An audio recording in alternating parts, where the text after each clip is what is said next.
Welcome to SF Commercial Property Conversations with Bruce Bean, where Bay Area investments meet expert insights. Get ready to unlock the strategies of commercial real estate success. So today, I'm very happy to be interviewing Cara Houser, and she has recently written a best-selling book called Burnout to Lit Up: How to Ditch the Grind and Reclaim Your Life. And I'm very excited to talk about that. But first, Cara, I'd love to hear a little bit of history of how you got to where you are now. Hi, Bruce. It is a delight to be here with you and to reconnect after all this time. So my journey in real estate started well over 20 years ago at this point. So back in the olden days, I guess back in Berkeley when we were first doing it with my first place that I worked called Panoramic Interests. We were the first company to build a multifamily apartment building in Berkeley. My old boss used to say anyway, since World War II, which is amazing. Wow. And so it was very, very controversial, still is, I suppose, although Berkeley has become so much more supportive of housing in all of the years since then.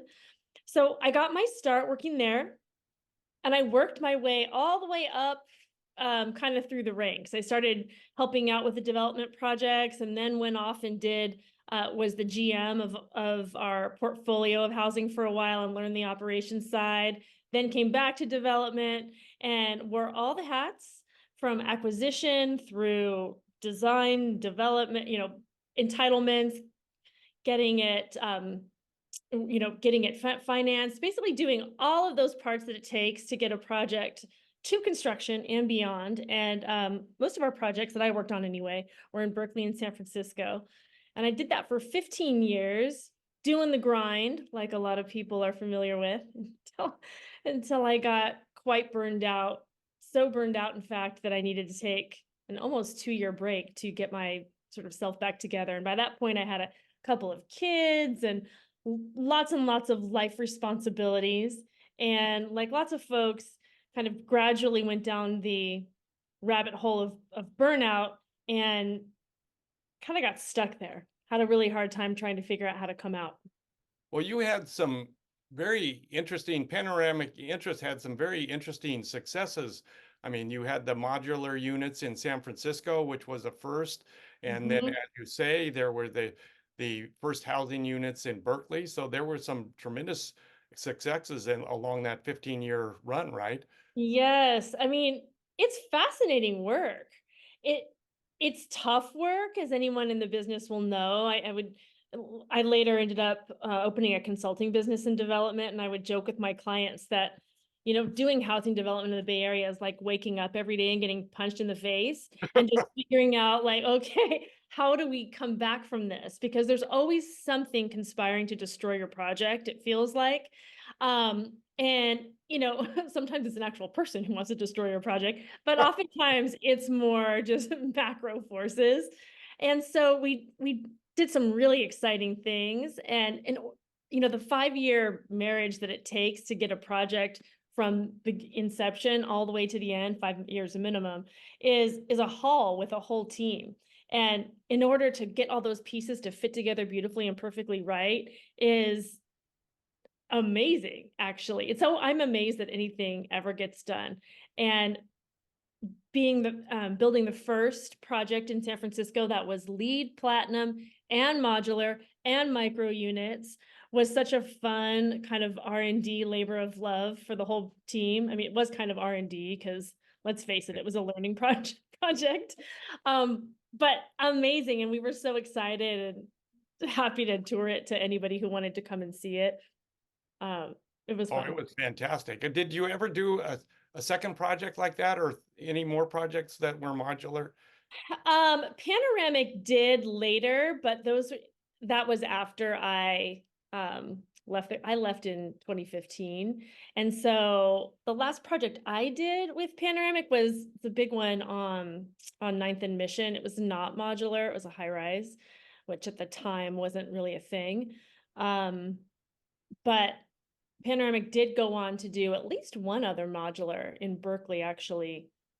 Oh, interesting. Well, those were certainly groundbreaking, and I'm surprised more people haven't gone to that approach. Actually, the 50 units that we're trying to put in for Rotary, we may end up using modular. So I'd Oh, love that's to talk to you exciting. further about that whole scenario, but we can do that offline, so to speak.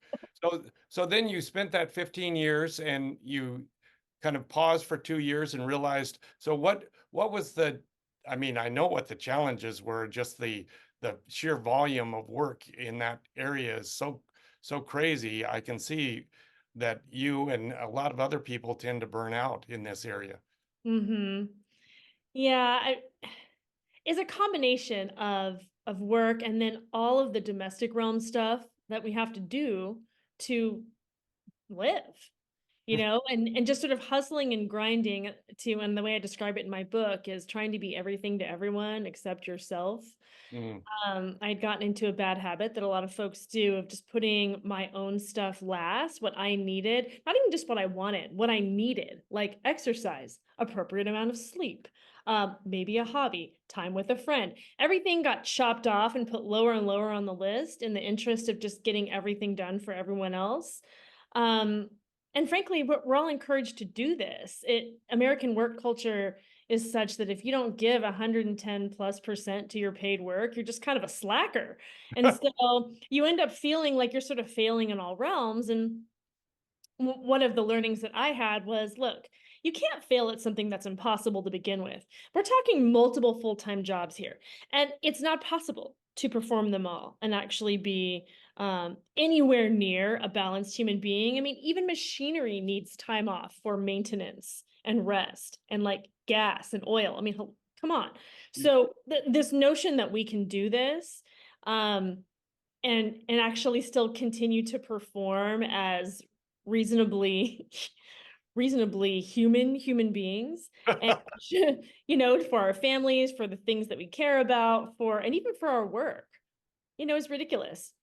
No, it's just I always compare real estate and I think life in general to, I don't know if you remember the plate spinners on Ed Sullivan, where you were Mhm. part of that. So you're just spinning these plates and trying to keep them going, and eventually plates fall off, and Yeah. eventually you can't run from one plate to another. You've got to pause and take some time yourself. Yes. And I like that analogy because that is how I came to a screeching halt uh, in my very unsustainable lifestyle. Um, Dropping one of those plates. It's like it usually takes an emergency level, something urgent, in order to snap us to attention that um, we've really been hanging by a thread for far too long. And then finally, something major happens and forces us to wake up and take stock of the fact that what we're doing just isn't working. For most of us, that means we've spent years ignoring all kinds of warning signs, physical symptoms, having a really terrible temper, just being kind of a Oh, generally speaking unpleasant person. All of these things pop up. You're feeling misaligned, you're feeling disconnected. One of the interesting early warning signs that I talk to folks about now that they're surprised about that you don't read about everywhere is that one of the early things that happens, one of the things you lose first and that it takes the longest to gain back is your sense of joy, humor, hmm. and fun. It, that just goes away. It gets deemed non-essential. And, we just want to be adults. We got to take care of all this stuff. And we think that that's silly time. But of course it isn't, because those are the very things that contribute to not only resilience, but just like neurochemically, all of the things in our brain and body that actually allow us to continue to move forward with creativity and energy require that. All that stuff is a requirement. So people used to ask me what I did for fun when I was super burned out, and I would think, what a horribly terrible question. I hate that question. That is, I don't have any time. I don't even sleep really, and I certainly don't have time for that. But of course, I've come to realize now what a heartbreakingly important question that is to be able to have a ready answer to. Um, if you don't even know what you're about, what lights you up, like you have lost complete touch with yourself. And if that's true, you're really not connecting with anyone else very well either, because No, you're not seeing I yourself. think that's so interesting and critical, because I know that I have got to those points where you're just kind of, there's no fun, and you Oh. can't have fun, and you don't have time to have fun, and people ask you, well, what are you doing for fun? And you're like, oh, go away. I don't have time to think about fun. And that's probably a good early indicator that, oh, hey, I better rethink some things here. It's time Yes. to Yes. kind of retrench and rethink. So so it sounds like you had a pretty major event and you all of a sudden realized, oh, okay, I've got to stop this and regroup and kind of pause. Like you said, you paused for 2 years and then came back. So did you kind of work with the family at that point and stop working and so forth? Yes. My son had a health emergency. He has a serious nut Oh, allergy, and we had a situation where he he had a reaction to something in a group setting, and um I just kind of freaked out. I realized that all the wonderful resilience and fabulousness that I'd always thought that I had, and I had during many points in my life, had been frayed so far down that I just kind of snapped. And really, it's interesting because when I contrast that moment, which happened like in my late 30s, with a moment 20 years earlier when I was a 19-year-old lifeguard on a river at a summer camp and a kid oh, started to drown. And I went in there and I grabbed him right out of that water, got oh. everyone else out, hugged it out and went about my day without a second little beat. And I thought, well, man, what on earth, what's happened to me? Like, I was freaking out. Like my resilience and stores and ability to um, be present and stay focused. When you're trying to focus on everything, you can't focus on anything. And I unfortunately piled a whole lot of self criticism on myself too around that incident, and just like, what kind of parent allows? I mean, it was just a whole lot of um Oh, ungraceful treatment that I was giving myself too. And I just realized that all these other things that I'd been mentioning, that I mentioned, that are other symptoms, like being exhausted all the time, really cranky, vaguely ill all the time, but not really sure what it is exactly that's going on with you. Definitely unsettled, in your mind. All of those things. I was like, okay, there is something not right with me. I don't know what it is. It's kind of scary. I kind of wish I had a thing so I could just cut that right out and move on, but I don't. And critical. so Go I, surgically remove it and yeah, so if I could just excise it, chop it right out the window, continue, that would be nice. But so yeah, I worked with my husband, and we basically just we made a financial plan to downshift for a little while. And so I made a plan to take my, at that time, unknown duration break. I mean, I didn't know how long it was going to take me to get my act back together. I just knew something was really, really off and wrong with me. And it turns out it took about 2 years for me to get back to what I would consider, the way I like to describe it, a rich, joy-filled, full-bodied life, where Mm. I was like, okay, I've got energy. I know what I want to do. I actually was pumped to get back into real estate development, and did it for 5 more years as a consultant on my own, and worked with tons of cool people, and was able to, at that point, I'd learned what I needed to do to keep myself healthy and well, and had learned to set healthy guardrails around that. And so when I set up my new projects, my clients knew I was going to take excellent care of them, but it was also clear that I had other things that I was going to be doing too, and that I would be available for meetings as needed. But other than that, things were going to be happening when they were going to be happening, you know? And I was able to just set things up in a way that I could take really good care of my work and really good care of myself and my family, and keep everything, not overcommit myself in a chronic way as had been happening before. Well, I think that's such a, rabbit hole that we all get down into on occasion, where we just, the things start spinning and you keep making them spin, and then you're kind of all of a sudden down in this rat hole and you can't quite figure out how to get out. I mean, I loved Mm. your note in LinkedIn today about take 90 seconds when you're to get through an emotional situation. Mhm. And I never really thought about it, but that's kind of the old phrase of, oh, take a deep breath, or as my wife says, she says, okay, to our kids or grandkids, she says, okay, use your words, you know, Yes, take a yes, pause.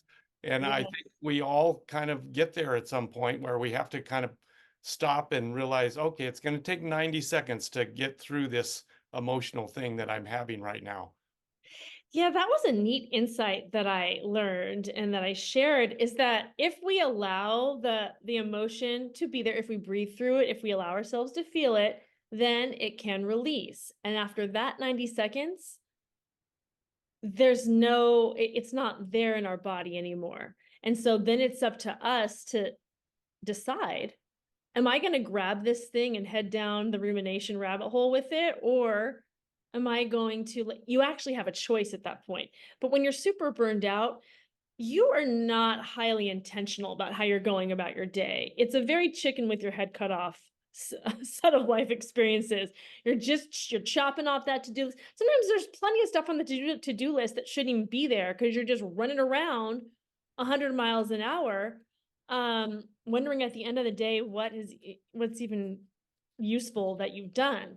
And the other thing I shared on LinkedIn recently was that in some ways I'm kind of grateful for my burnout meltdown because it Mm. really forced me to take stock and to reboot and to reorder my life in support of all the things that really matter most. And Right. it's very easy to get caught up letting the rest of the world dictate what our priorities are. Whether it's our smartphone, our employer, our extended family, who knows who's making demands, of us. Sometimes it's our own mind of things we think the world wants of us, right? So stepping back and being able to just be very thoughtful and intentional about, okay, what's really important to me? Okay, what's going to make it onto my to-do list? What is going to make it into my life? What habits am I going to build that actually support me? But it's a whole process. And this is the kind of bad news about burnout, especially if it's bad. There's really not a 5-second silver bullet. For most folks, it takes a good 10 whatever years to get there. And you're not getting out in 5 seconds. We got to turn around the cargo ship Yeah. of habits and mindsets and practices that we've been doing that are not serving us.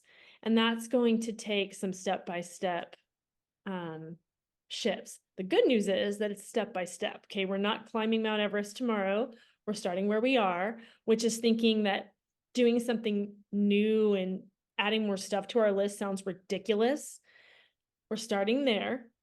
We are giving ourselves grace and getting rid of all the shame that we were just doing what we were trained to do. That's why we're here. Okay, fine. And now, knowing that we have the power to make the changes, starting to do that. So making space, getting rid of the things that aren't serving us in terms of literal stuff, habits, mindsets, etc., rebuilding with the ones that do, and then sustaining our gains for the long term so that we don't just have this fun retreat process and then go straight back into burnout 2 weeks later. Well, I think that, habits die hard. And I think there's probably plenty of people that get burned out and realize they have to change, but then they never really make the changes. So, they try, but they Mhm. can't really put into practice, which probably leads us to the fact that this would take more time than we have today to talk about. So, how would people get a hold of you if they want to kind of talk through things with you or actually hire you or read your book? What would be the next step for that? Yeah, thank you. So I'm happy to talk with anyone who just would like an ear, and they can set a call with me on my website, which is just my name, carahouser.com. Um, my book does take you through step by step, and the way it's set up is really just one chapter a week. We're just making one shift per week. And so the whole process is meant so that you don't have to leave the country and like move into a cave for 5 years. You just Start it right now, one thing at a time. And we're just making these incremental shifts which build on each other. So it's not a bounce around book as much. It's really a guidebook of step by step through this process. And it's very, very doable if folks do it. And then I also, for folks who want a higher level of support, I created a course called Sabbatical in a Box, which is a video course, Oh, wow. which people can access from anywhere too. And that comes with group coaching calls too. And a really cool box of delights with all the stuff you need to support your journey out of burnout and into awesome lit up living. So there's a few ways to plug in based on where you are and what you feel would support you the best. That's fantastic. Well, I hope our listeners will contact you. I'm sure they will, because this industry, real estate in particular, can certainly lead to a lot of burnout, as you well know. So thank you for talking with us today. I greatly appreciate it. And I'm sure we'll see you down the road again soon. Thanks so much. That's a wrap on today's journey through the SF commercial real estate scene. Ready to share your story?